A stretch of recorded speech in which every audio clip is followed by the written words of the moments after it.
Na Irlanda cinzenta de 1867, sob o céu muitas vezes nublado de Millislee, condado de Down, nasceu Amy Wilson Carmichael, uma alma predestinada a desafiar as trevas mais profundas e arraigadas de um mundo distante, um coração puro e sensível, em meio a um mar de tradições e convenções sociais que ela, desde cedo, sentiria a necessidade de transcender. Sua infância foi um prelúdio vívido de sua vida adulta, uma busca incessante e apaixonada por Deus, uma sensibilidade aguçada e quase dolorosa à dor alheia,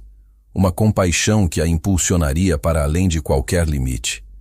Desde seus primeiros anos, Amy sentiu o chamado para uma fé radical, uma entrega total e incondicional que a distinguiria de seus pares, de sua família, de sua sociedade. Aos 15 anos, uma experiência de conversão profunda e transformadora em uma reunião de avivamento em Belfast selou seu destino, gravando em sua alma a certeza de um propósito divino. Ela compreendeu, com uma clareza cristalina, que a fé não era apenas crença intelectual ou adesão a dogmas, mas ação, sacrifício, amor em sua forma mais pura, exigente e sacrificial. O chamado missionário ecoou em seu coração inicialmente como um sussurro divino, quase imperceptível, mas que com o tempo se transformaria em um grito de guerra contra a injustiça, contra a opressão espiritual e física, que ela ainda nem imaginava que existia em tal magnitude. Em 1895, após anos de preparação intensa, de oração fervorosa, de estudo aprofundado da palavra e uma jornada espiritual que a moldou e a fortaleceu, Amy Carmichael, com apenas 28 anos, desembarcou em Tuticorin, no sul da Índia.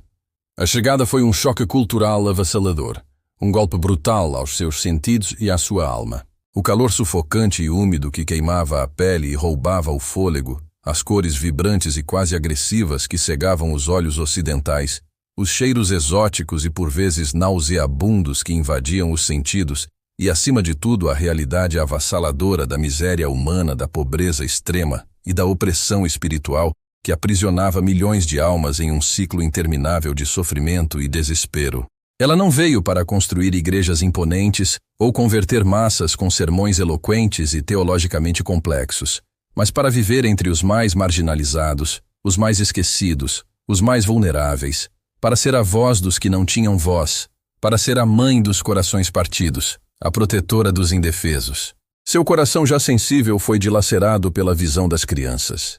Devadasi, meninas consagradas aos deuses do templo, em uma cerimônia que as marcava para sempre, mas que, na verdade, as condenava a uma vida de prostituição infantil,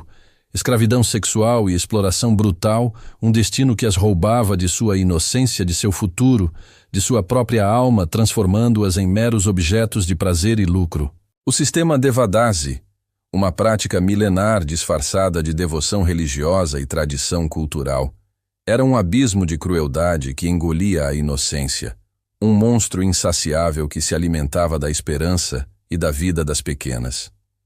Amy não podia, em sã consciência, ignorar tal barbárie, tal afronta à dignidade humana e à imagem de Deus. Sua fé, forjada em oração, em sacrifício e em uma profunda convicção da justiça divina, não permitia a indiferença. Ela sabia, com uma certeza inabalável, que a verdadeira batalha não se travava contra carne e sangue, contra os sacerdotes ou as famílias, mas contra principados e potestades, contra as forças espirituais da maldade que se manifestavam na opressão dessas crianças, na exploração de sua inocência, na perversão de sua infância. Sua missão se tornou clara, cristalina, gravada a fogo em seu coração. Resgatar essas almas perdidas, arrancá-las das garras dos templos proibidos e de seus exploradores. Oferecer-lhes um refúgio seguro, um lar amoroso, uma família que as acolhesse, um futuro de esperança e dignidade, uma fonte inesgotável de amor e redenção. Em 1901, com uma fé que movia montanhas, uma coragem que desafiava a morte e uma compaixão que ardia como fogo consumidor, ela fundou a Donavur Fellowship, um orfanato e abrigo que se tornaria um farol de luz em meio à escuridão mais profunda do sul da Índia, um oásis de segurança e cura em um mar de perigos e desespero. Não se tratava apenas de um lugar físico, de paredes e telhados, mas de um santuário espiritual, onde as crianças resgatadas encontravam amor incondicional, cura para as feridas profundas da alma e do corpo, e a verdade libertadora do Evangelho de Cristo, que as transformava de vítimas em filhas amadas de Deus. Os resgates eram perigosos, clandestinos, repletos de riscos e incertezas, muitas vezes realizados sob o manto protetor da noite, em meio ao perigo e ao medo constante de serem descobertos. Amy e sua equipe enfrentavam a fúria implacável dos sacerdotes do templo, que viam seus direitos e seu lucro ameaçados, a hostilidade das famílias que vendiam suas filhas por alguns rúpias, por superstição ou por desespero, e a indiferença, por vezes cúmplice, das autoridades coloniais britânicas que preferiam não se intrometer em assuntos religiosos locais, uma desculpa esfarrapada para a omissão e a covardia diante da injustiça, para se infiltrar nos templos, para se aproximar das vítimas sem levantar suspeitas, para ganhar a confiança das meninas e de seus guardiões. Amy se disfarçava, pintava a pele de marrom com café, vestia-se como uma mulher indiana, como uma vendedora ambulante, como uma peregrina, misturando-se à multidão. Cada resgate era um ato de fé radical, um grito de oração em movimento, um desafio direto às trevas que aprisionavam e consumiam. Ela não salvava apenas os corpos fragilizados e abusados, mas as almas feridas e traumatizadas, apresentando-lhes um Deus que as amava incondicionalmente, um Salvador que havia morrido por elas na cruz, um sacrifício supremo que oferecia uma fonte inesgotável de perdão, redenção e nova vida.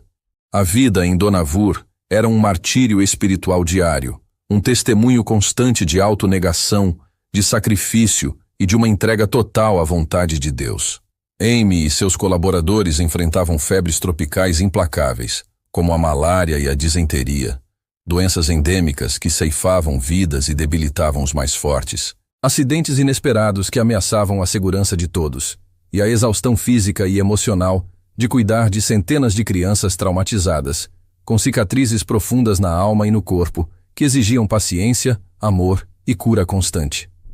A tensão ideológica era constante, um choque de mundos e de cosmovisões. A cultura hinduísta milenar, com suas práticas cruéis e seu panteão de deuses contra a fé cristã transformadora que oferecia esperança, liberdade e um único Deus de amor.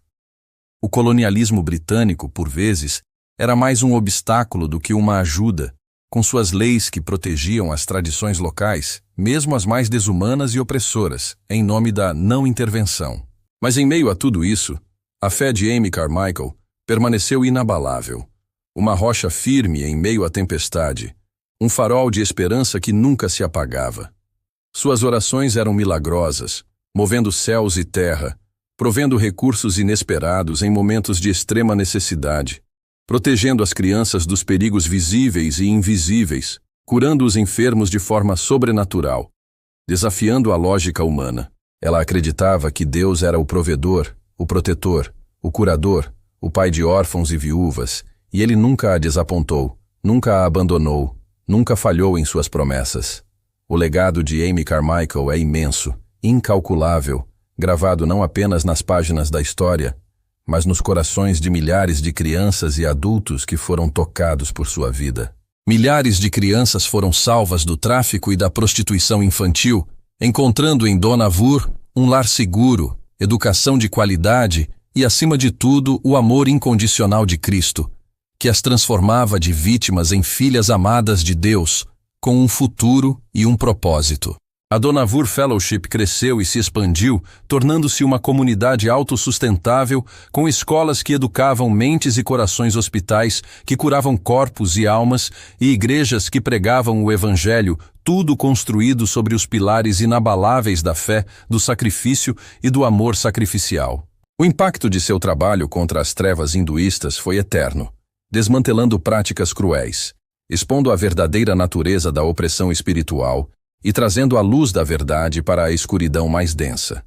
Ela não salvou apenas crianças, mas transformou vidas, plantou sementes de esperança que floresceram em gerações de cristãos indianos, que continuam a seguir seus passos e a espalhar o Evangelho. Amy Carmichael viveu na Índia por 55 anos ininterruptos, sem nunca retornar à sua terra natal, um testemunho eloquente de entrega total e incondicional ao seu chamado.